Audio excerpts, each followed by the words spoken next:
अस्सलाम वालेकुम स्टूडेंट्स। आज के वीडियो लेक्चर में हम वेक्टर स्पेस की एग्जांपल को डिफ़ाइन करेंगे, इसको समझने की कोशिश करेंगे। प्रीवियस लेक्चर जो कि फ़र्स्ट लेक्चर था अलजेब्रा 2 का, उसमें हमने वेक्टर स्पेस की डेफिनेशन और इसकी चंद कंडीशंस को समझा था। आज हम इसकी एक एग्जांपल को समझेंगे जिससे बात वाज़ह और क्लियर हो जाएगी। अब हमारे पास एक एग्जांपल दी गई है, एक वेक्टर दिया गया है जो कि R square mean to triple form में है एक्स वाई। अगर यहाँ पे आर क्यूब होता तो हम कहते हैं एक्स वाई जी, और अगर आर एन हो जाता तो X Y G up to son N, right. तो ये चीज़ डिफ़ाइन करती है इसको। और एक्स वाई जो हैं वेक्टर के अंदर, जो एक्स वाई एलिमेंट हैं वो कहाँ से बिलोंग कर रहे हैं? वो आर से बिलोंग कर रहे हैं। आर क्या है हमारे पास? Real number, right. और फील्ड जो एफ है हमारे पास, फील्ड वो भी क्या है? वो भी आर की इक्वल है। मीन वो भी क्या है हमारे पास? Set of real numbers. Field भी हमारे पास क्या है? Set of real. अब किसी भी वेक्टर स्पेस में हमें क्या क्या चीज़ ज़रूरत होती है? एक वेक्टर, नॉन एम्प्टी वेक्टर की ज़रूरत होती है, नॉन एम्प्टी वेक्टर जिसको हमने वी कहा था, और एक फील्ड की ज़रूरत होती है जिसको हमने एफ़ कहा था। फिर हम उस पर एक वी ऑफ एफ फाइंड करते हैं तो हम कहते हैं कि ये वेक्टर स्पेस है ओवर फील्ड एफ। तो यहाँ पे हमें एक वेक्टर भी दिया गया जो कि नॉन एम्प्टी है, और फील्ड भी बता दी गई है कि सेट ऑफ रियल नंबर्स है। तो अब हम क्या करेंगे? जो कंडीशंस हमने वेक्टर स्पेस की पढ़ी थी वो यहाँ पे सेटिस्फाई करवाएंगे। अगर वो तमाम कंडीशंस इस वेक्टर पे और इस फील्ड पे सेटिस्फाई कर जाते हैं तो हम कहेंगे कि ये वेक्टर जो है ये वेक्टर स्पेस है। तो फर्स्ट कंडीशन हमारे पास क्या थी? फर्स्ट कंडीशन हमारे पास थी कि जो वी है with respect two plus operation ये अबिलियन होगा। ये क्या होगा? अबिलियन होगा। तो अबिलियन के लिए हमने 5 प्रॉपर्टीज सेटिस्फाई करवानी होती है, राइट।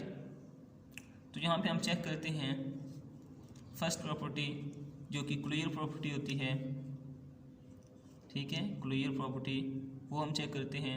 अब हम क्या करते हैं कि हम कोई से रियल नंबर ले लेते हैं टू ट्रिपल की फॉर्म में, मीन एक्स वाई ले लेते हैं, प्लस मैं ए भी ले लेता हूँ।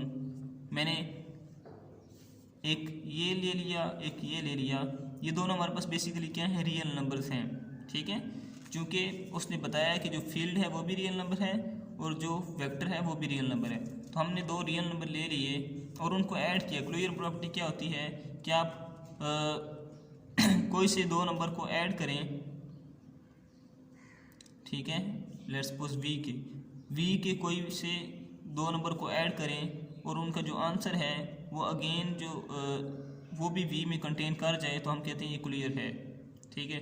तो हमने क्या किया? वी में से ही दो रियल नंबर अलहदा टू ट्रिपल की फॉर्म में ले लिए। अब इनको ऐड करेंगे हम, ये आ जाएगा एक्स प्लस ए।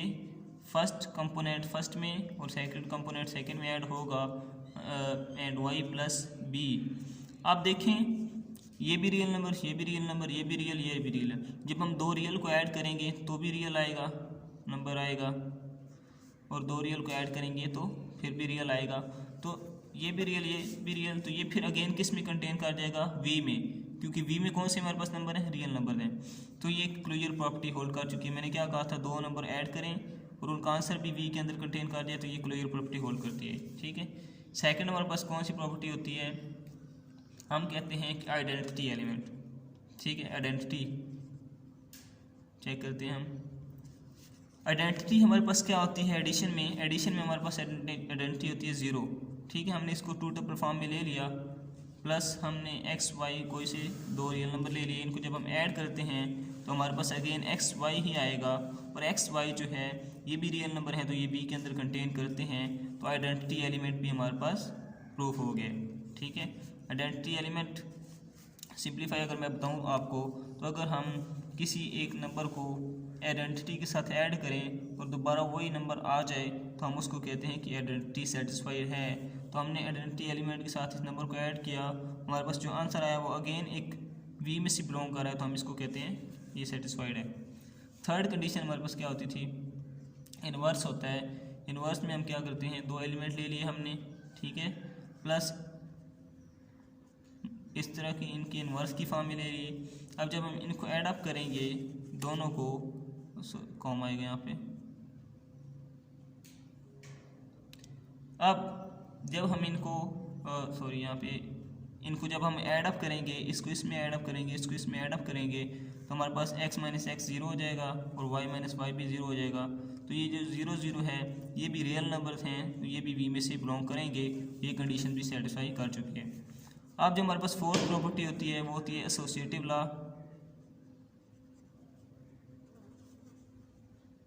और फिफ्थ प्रॉपर्टी होती है कम्यूटेटिव लॉ।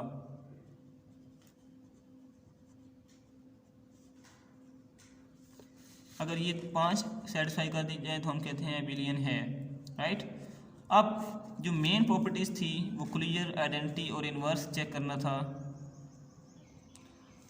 और एसोसिएटिव और कम्यूटेटिव। रियल नंबर में ये प्रॉपर्टीज हमेशा होल्ड कर जाती हैं। क्यों? अगर हम कोई से रियल नंबर लें a और यहाँ पे एक्स वाई रख लें, ये रियल नंबर है, ठीक है। अब जब आप इस पे अप्लाई करते हैं ऑपरेशन, तो ये जाहिर सी बात है a एक्स वाई की इक्वल आ जाता है, ठीक है। लेट्स सपोज मैं कहता हूँ 2.3.4 इज इक्वल टू 2.34। आप देखें, इनको अप्लाई करें, ये रियल नंबर मैंने लिए हैं। 2 3 4 12 इज इक्वल टू 2 3 6 4। ये इसको मल्टीप्लाई करें, ये 24, इसको मल्टीप्लाई करें, ये भी 24। तो हमारे पास रियल नंबर में एसोसिएटिव लॉ और कम्यूटेटिव लॉ हमेशा होल्ड करते हैं, ठीक है। मतलब क्या हुआ कि एबिलियन हो गया, फर्स्ट कंडीशन हमारी सेटिस्फाई हो चुकी है। अब हम चलते हैं सेकंड कंडीशन की तरफ। सेकंड कंडीशन हमारे पास क्या थी कि वो क्लोज्ड होना चाहिए। कैसे क्लोज्ड होना चाहिए? V with respect to dot operation, और हमारे पास क्या होना चाहिए, एक्सटर्नल कंपोजिशन होनी चाहिए, एक्सटर्नल कंपोजिशन होनी चाहिए, और स्केलर मल्टीप्लिकेशन, हमारे पास स्केलर मल्टीप्लिकेशन होल्ड करनी चाहिए, राइट।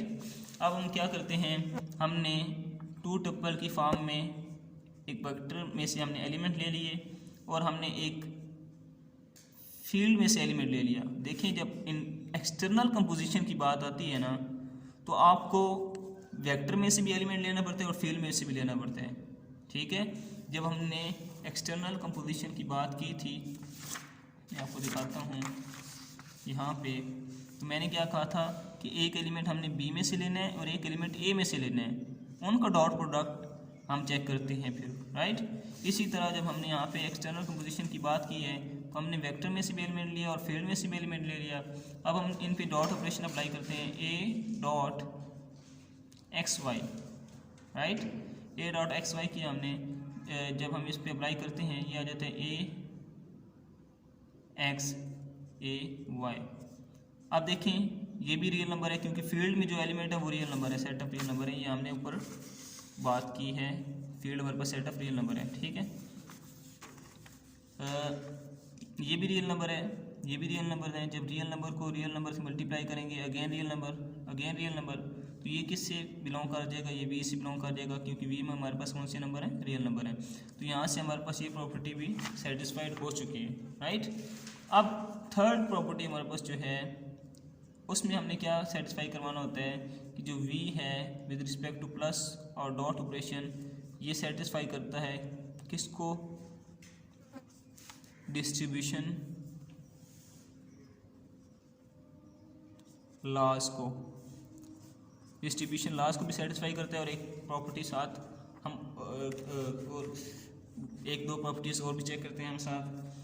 तो पहले हम क्या चेक करते हैं, इसमें डिस्ट्रीब्यूशन लॉज को चेक करते हैं कि होल्ड करते हैं या नहीं करते। उसके लिए हम क्या करते हैं, अल्फ़ा बीटा कोई से दो एलिमेंट हमने ले लिए वी में से, वेक्टर में से, और ए बी हमने कोई से ले लिया फील्ड एफ में से, ठीक है। ए बी हमने फील्ड एफ में से लिया, अल्फ़ा बीटा हमने वी में से लिया। अब इस अल्फ़ा बीटा को मैं टू टप्पल फॉर्म में लिख लेता हूँ, मीन कि अल्फ़ा को हम कह लेते हैं x1 y1 और बीटा को हम कह लेते हैं x2 y2। ऐसा मैंने क्यों किया, जब हम इसको मज़ीद से डिफ़ाइन करेंगे तो आपको बात समझ आ जाएगी। अब देखिए हमारे पास कंडीशन इसमें पहले क्या थी कि a dot alpha plus beta जो है वो इक्वल होता है a alpha plus a beta. ये चीज़ हमने प्रूव करनी है, ठीक है। अब a डॉट अल्फ़ा की जगह हम क्या लिख सकते हैं, x1 y1 प्लस बीटा की जगह x2 y2, राइट। इसको हम सोल्व कर रहे हैं। अब नेक्स्ट हमारे पास क्या होगा,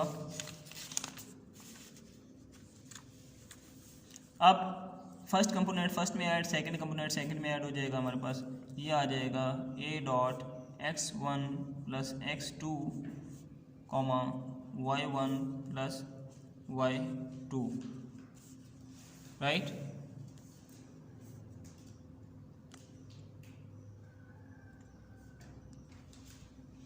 हमने फर्स्ट कंपोनेंट को फर्स्ट में और सेकंड कंपोनेंट को सेकंड में ऐड कर दिया, राइट। अब हम क्या करते हैं स्टूडेंट्स, a को अंदर मल्टीप्लाई करते हैं, ये ax1 प्लस ax2 और कॉमा ay1 प्लस ay2 हमारे पास इस तरह कंडीशन बन गई। अब जिस तरह हमने फर्स्ट कंपोनेंट को फर्स्ट में ऐड किया था, इसी तरह हम इनको सेपरेट भी कर सकते हैं। मीन हम लिख सकते हैं ax1 comma ay1 plus ax2 comma ay2, ठीक है। जिस तरह ये सेपरेट थे x1 y1, फिर हमने इनको ऐड कर दिया, इस तरह इनको हमने सेपरेट कर लिया। अब सेपरेट किया तो हम a यहाँ से कॉमन ले लेते हैं, ये आ जाएगा x1 y1 plus ax2 y2, हमारे पास ये बन गया। अब देखिए ये a x1 y1 हमारे पास क्या है, अल्फ़ा है, प्लस a x2 y2 हमारे पास क्या है, बीटा है। Alpha a alpha plus b beta, ये देखें ना x2 y2 बीटा है, x1 y1 अल्फ़ा है, यहाँ से हमने लिख दिया। अब इसकी लेफ़्ट साइड हमारे पास क्या चाह रही थी, a अल्फ़ा प्लस बीटा। तो यही चीज़ हमने प्रूफ करनी थी कि a alpha plus a beta के इक्वल है, तो हमने प्रूफ कर दिया कि a alpha plus a beta के इक्वल है, ठीक है। फर्स्ट डिस्ट्रीब्यूशन लॉ हमारे पास सेटिस्फाई कर चुका है, जिसे हम लेफ़्ट डिस्ट्रीब्यूशन लॉ कहते हैं। अब सेकंड की तरफ चलते हैं, वो हमारे पास क्या है, a plus b dot alpha is equal to a alpha plus b alpha. ये चीज़ हमने प्रूफ करनी है। अब हम लेफ़्ट हैंड साइड को लेकर चलते हैं, a plus b dot alpha, a plus b alpha हमारे पास किसकी इक्वल है, x1 y1 की इक्वल, राइट। अब हम इसको मल्टीप्लाई करते हैं, यह आ जाएगा a plus b x1 a plus b y1, right. इसको मज़ीद मल्टीप्लाई करते हैं, a x1 plus b x1 a y1 plus b y1, right. अब इसको हम मज़ीद सिंप्लीफाई करते हैं कि ये कंपोनेंट और ये कंपोनेंट सेपरेट कर लेते हैं, a x1 a y1 plus b x1 b y1। हमने कंपोनेंट्स को सेपरेट कर लिया। अब यहाँ से हम a कॉमन ले लेंगे, x1 y1 plus b common ले लेंगे, x1 y1, राइट। अब ये a x1 y1 किसकी इक्वल है, अल्फ़ा की equal, plus b x1 y1 किसकी इक्वल है, अल्फ़ा की इक्वल। लेफ्ट हैंड साइड क्या थी, a plus b dot alpha. अब ये चीज़ इसकी इक्वल आ गई और ये चीज़ हमने प्रूव करनी थी कि ये इसकी इक्वल है, तो हमारे पास राइट डिस्ट्रीब्यूशन लॉ भी होल्ड कर चुका है। अब हमारे पास जो नेक्स्ट प्रॉपर्टी थी वो क्या थी कि a डॉट b अल्फ़ा ये इक्वल होता है a b डॉट अल्फ़ा के। तो हम a डॉट b अल्फ़ा को लेके चलेंगे, a डॉट b अल्फ़ा हमारे पास क्या है, x1 y1, राइट। इसको मल्टीप्लाई करते हैं, a b x1 b y1, a dot b x1 a dot b y1 आ गया। a b कॉमन ले लेते हैं यहाँ से, x1 y1, यहाँ से हमने ए बी कॉमन ले लिया, ये x1 y1 आ गया। तो इसको हम अब ए बी x1 y1 को हम लिख सकते हैं अल्फ़ा। अब यही चीज़ हमने प्रूफ करनी थी कि a dot B alpha is equal to A B dot alpha है, तो ये चीज़ हमने प्रूफ कर दी। अब द लास्ट हमारे पास कंडीशन है इसकी, द लास्ट कंडीशन इज़ कि अगर आप a डॉट अल्फ़ा करें वो क्या आता है, अल्फ़ा की इक्वल आता है। ठीक है, तो A 1 dot alpha equal to alpha proof करना है, तो 1 डॉट अल्फ़ा क्या है, x1 y1 है। जब हम 1 को x1 y1 से मल्टीप्लाई करते हैं तो x1 y1 आता है जो कि अल्फ़ा की इक्वल है। तो अब हमारे पास वेक्टर स्पेस के तमाम जो कंडीशंस हैं वो सेटिस्फाइड कर चुके हैं, hence we can say that the given vector is a vector space. ये जो वेक्टर हमें गिवन था ये एक वेक्टर स्पेस है। तो आपको होप सो आपको ये एग्जांपल समझ आ चुकी होगी। अगर आपको कोई इशू हो तो आप कमेंट्स में पूछ सकते हैं। मेरा व्हाट्सएप नंबर भी डिस्क्रिप्शन में गिवन है, आप उधर भी कांटेक्ट कर सकते हैं। अब हम नेक्स्ट इसके थ्योरम्स को डिस्कस करेंगे, इसी तरह इजी वे में एक्सप्लेनेशन की जाएगी। होप सो आपको समझ आएगी। अल्लाह हाफिज़।